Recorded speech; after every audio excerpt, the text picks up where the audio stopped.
చాలామంది అడిగే ప్రశ్న, నా ప్రార్థనకు జవాబు రాలేదేంటి? మీ ప్రశ్న కూడా అదేనా? అయితే ఈరోజు దాని గురించే తెలుసుకుందాం. మీరు దేవునికి ప్రియమైన వాటినే, దేవునికి ఇష్టమైన వాటినే, దేవుని చిత్తానుసారమైన వాటిని అడుగుతున్నారు.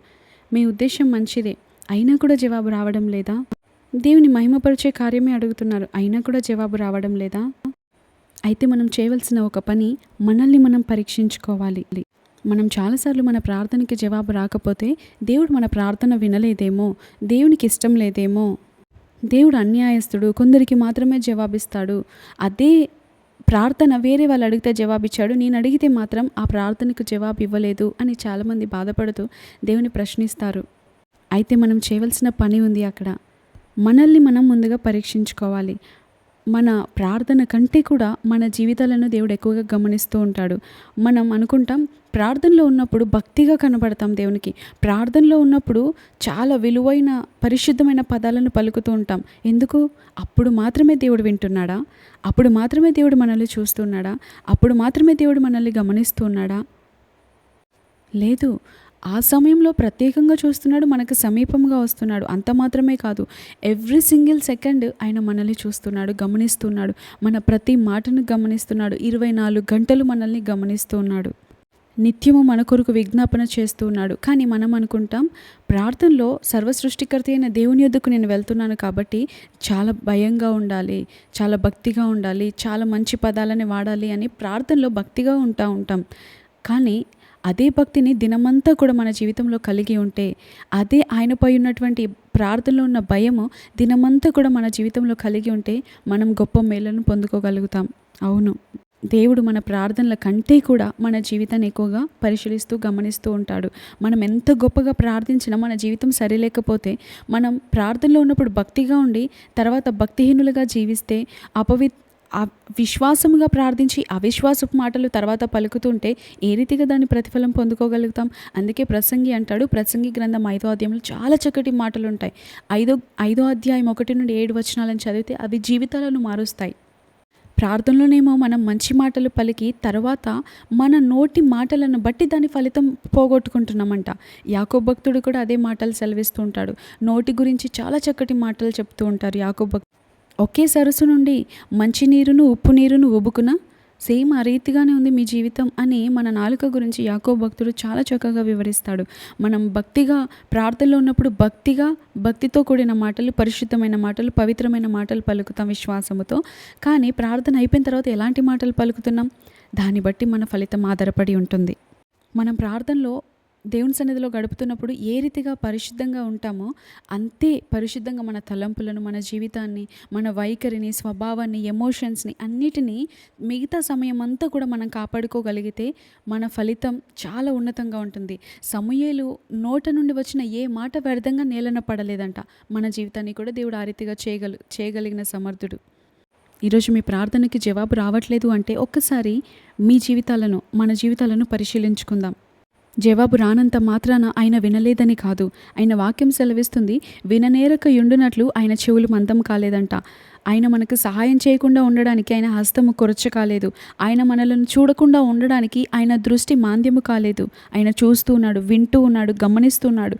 ఆయన మనకు సహాయం చేయడానికి ఆయన హస్తము ఎల్లప్పుడూ చాపబడి ఉన్నది. దినమెల్లా చేతులు మన కొరకు చాపి ఉన్నాడంట. ఆయన మన ప్రార్థనలు ఆలకించడానికంటే ముందుగా ఆయన దృష్టి మనల్ని లోతుగా చూస్తుంది. ముందుగా మనం చేసిన ప్రార్థనలు ఆయన వినకుండా ఉండడానికి ఆయన చెవులు మందము కాలేదు. కానీ ఎందుకు దేవుడు జవాబు ఇవ్వట్లేదు అంటే మన పాపములు, మనం చేసిన అతిక్రములు, మనం ఆయనకి ఇష్టం లేనివి చేసి ఉంటాం కదా, అవి మన దేవునికి అడ్డుగా వచ్చాయి. దానివల్ల దేవుడు మనకు ఉత్తరం ఇవ్వకుండా ఉన్నాడు. దాన్ని మనం సరి చేసుకోకుండా ఎంత ప్రార్థించినా ఏం ప్రయోజనం? లైన్ కట్ అయిన టెలిఫోన్లో ఎన్ని గంటలు మాట్లాడినా ఏం ప్రయోజనం? మనం ఫోన్ చేస్తాము, అవతలి వారు అటు సైడ్ వాళ్ళు ఫోన్ లిఫ్ట్ చేయకపోతే మనం ఎంత మాట్లాడిన, ఎన్ని గంటలు, ఎన్ని దినాలు, ఎంత ఉపవాసం ఉండి, ఎంత కన్నీరు కార్చి, ఎంత గోచాడి, ఎంత విన్నపాలు, ఎన్ని విజ్ఞాపనలు, ఎన్ని యాచనలు ఎంత చేసినా కూడా ఏం ఫలితం? మన జీవితాన్ని ముందుగా మార్చుకొని లైన్ని దేవునితో సరి చేసుకుంటే తప్ప దేవుని నుండి మనకే రిప్లై రాదు. మనం మన ఇష్టానుసారంగా జీవిస్తూ ఆయనను సంతోషపెట్టకుండా, ఆయన వాక్యమునకు లోబడకుండా, ఆయన చెప్పినట్లు మనం వినకుండా బ్రతుకుతూ ఉంటే ఎలా ఆయన మనకు సమాధానం ఇస్తారు? ఎలా మన పక్షాన నిలబడతారు? ఎలా మనకు సహాయాన్ని ఇస్తారు? ఆయన వాక్యం సెలవిస్తుంది, ధర్మశాస్త్రం వినబడకుండా చెవిని తొలగించుకొని వాని ప్రార్థన హేయమంట. హేయంగా జీవిస్తూ మన ప్రార్థనలు చేస్తూ ఉంటే మన ప్రార్థనలు ఆయనకి దుర్వాసనగా ఉంటాయి. మనం ఆయన చెప్పినట్టు వినము, ఆయన చెప్పినట్టు నడుచుకోము, ఆయన చెప్పినట్టు ప్రవర్తించము. ఆయన ఏ రీతిగా ఉండమంటున్నాడో ఆ రీతిగా ఉండము, ఆయన ఏ మార్గాల్లో నడవమన్నాడో ఆ మార్గాల్లో నడవము. కానీ మనం ప్రార్థనలో ఏది అడిగితే దేవుడు అది ఇచ్చేసేయాలి. దేవుడు మన నిర్ణయాల ప్రకారం నడుచుకోవాలి, మన మార్గాల్లోనికి రావాలి, మన పరిస్థితుల్లోనికి రావాలి, మన పక్షాన పోరాడాలి, మనతో ఉండాలి. మనం ఏది చెప్తే అది చేయాలి, మనం ఎలా చేయమంటే ఆయన అలా చేయాలి, ఏ సమయానికి చేయమంటే అలా చేయాలి అని మనం ఆశపడుతూ ఉంటాం. మరి మనం ఆయన చెప్పినట్టు వింటేనే కదా మనం చెప్పినట్లు ఆయన చేసేది. సమూయేలు పలికిన ఏ మాట వ్యర్థంగా నేల మీద పడలేదు. ఎందుకు? ఆయన దేవుని మాట విన్నాడు కాబట్టి సమూయేలు చేసిన ఏ మాట కూడా వ్యర్థంగా పోకుండా ఆయన నెరవేర్చాడు. నేను నా పిల్లలతో అంటూ ఉంటాను, మీరు నా మాట వినట్లేదు కదా, సో నేను కూడా మీ మాట వినను. మీరు ఏది అడుగుతారో నేను అది చేసి పెట్టను, మీరు ఎలా చేయమంటారో నేను అలా చేసి పెట్టను. నా మాట మీరు విననప్పుడు మీ మాట నేను ఎందుకు వినాలి అని అంటూ ఉంటాను. ఆ సమయంలో నాకు ఒక ఆలోచన వచ్చింది, అరే దేవుడు కూడా ఇలాగే అనుకుంటాడు కదా, దేవుడు కూడా ఇలాగే కదా అనుకుంటూ ఉంటారు. ఆయన మాట వింటేనే కదా నా మాట ఆయన వినేది. నేను ఆయన మాట వినకుండా నా మాట మాత్రం ఆయన వినాలని నేను ఆశపడతాను అని ఇలా ఆ సందర్భంలో నేను గ్రహించాను. అవును కదా, మనందరం ఇలాగే ఉంటాం. ఆయన మాట మాత్రం మనం వినము, ఆయన చెప్పినట్లు చేయము, ఆయన జీవించమన్నట్లు జీవించము, ఆయన మార్గాల్లో నడుచుకోము, ఆయనను సంతోషపెట్టాం. కానీ మనం ఆయన మనల్ని సంతోషపెట్టాలి, మనకన్నీ ఇవ్వాలి, మనం ఏది అడిగితే ఎప్పుడు అడిగితే ఎలా అడిగితే అలా చేయాలి, అప్పుడు చేయాలి, ఆ రీతిగా చేయాలి అని మనం అన్నీ ఆశపడుతూ ఉంటాం. అందుకే జకర్యా గారు ఒక మాట అంటారు, జకర్యా గ్రంథం 7వ అధ్యాయం 13వ వచనంలో, నేను పిలిచినప్పుడు వారు ఆలకించకపోయిరి కనుక వారు పిలిచినప్పుడు నేను ఆలకింపను. హల్లెలూయా. ఇక్కడ ఆయన మాటలను మనం అశ్రద్ధ చేస్తే ఆయన మన మాటలను అశ్రద్ధ చేస్తాడు. ఆయన మాటల ప్రకారం మనం నడుచుకోకపోతే, అంగీకరించకపోతే ఆయన మన మాటలు కూడా అంగీకరించరు.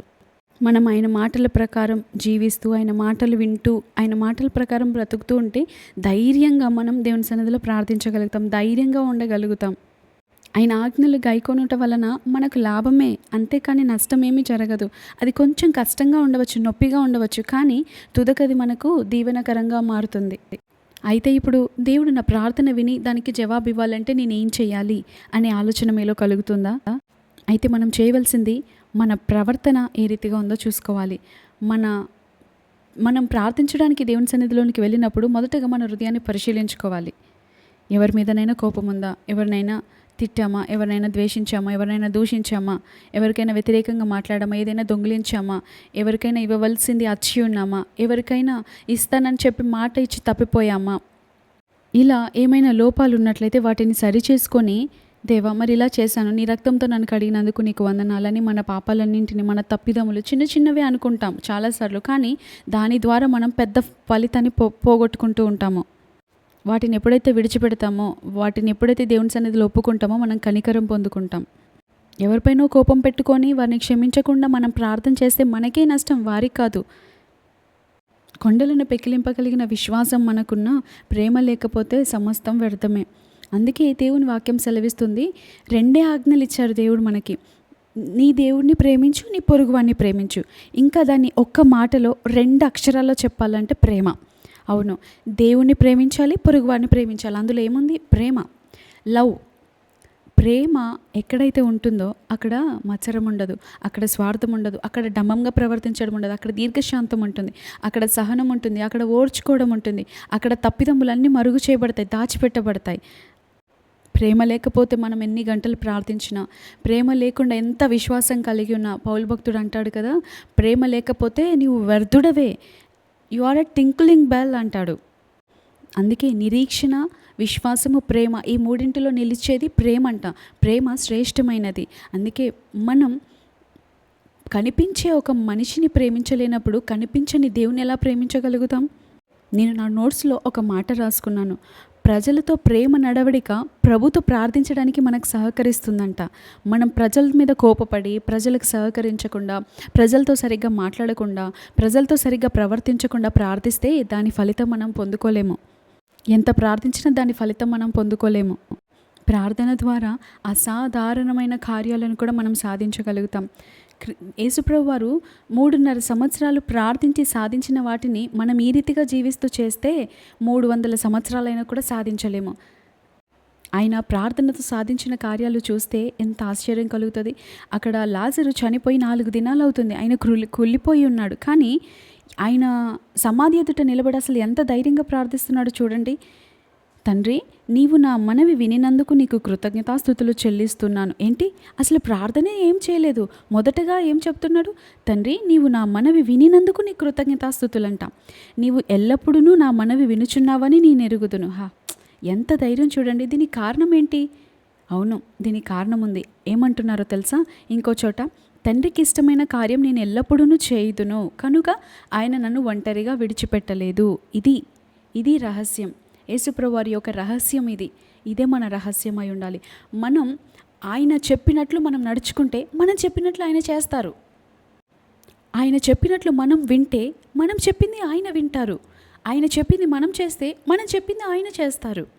అంతేకాని మనం మనకిష్టానుసారంగా జీవిస్తూ ఏదో ప్రభుతో మాట్లాడాలి కదా, ఏదో ప్రతిఫలం వస్తుంది కదా అని ప్రార్థిస్తే దానికి ప్రతిఫలానికి బదులు ప్రమాదమే ఎదురవుతుంది. ఇంకా అపవాది చేత దాడే ఎదురవుతుంది. ఇంకా అందుకే ఆయన చెప్పినట్లు విందాం, ఆయనకి సమీపంగా బ్రతుకుదాం, మన జీవితాలను సరిచేసుకుందాం. ఈరోజు మీరు జయప్రదమైన జీవితాన్ని జీవించాలని ఆశపడుతున్నారా? దేవునికి సమీపంగా జీవించాలని ఆశపడుతున్నారా? మీ ప్రార్థనలకు జవాబు పొందుకోవాలని ఆశపడుతున్నారా? అయితే ఎలాగైనా సరే మీ హృదయాలను నిర్దోషంగా కాపాడుకోండి. ఎవరిపైన కోపం పెట్టుకోకండి, ద్వేషం పెట్టుకోకండి, ఎవరిని దూషించకండి, తోలనాడకండి, అపహాస్యం చేయకండి, ఎవరి గురించి చెడ్డగా ప్రచారం చేయకండి. చాడీలు కానీ, కొండాలు కానీ, ఒకరి గురించి ఒకరి దగ్గర కానీ.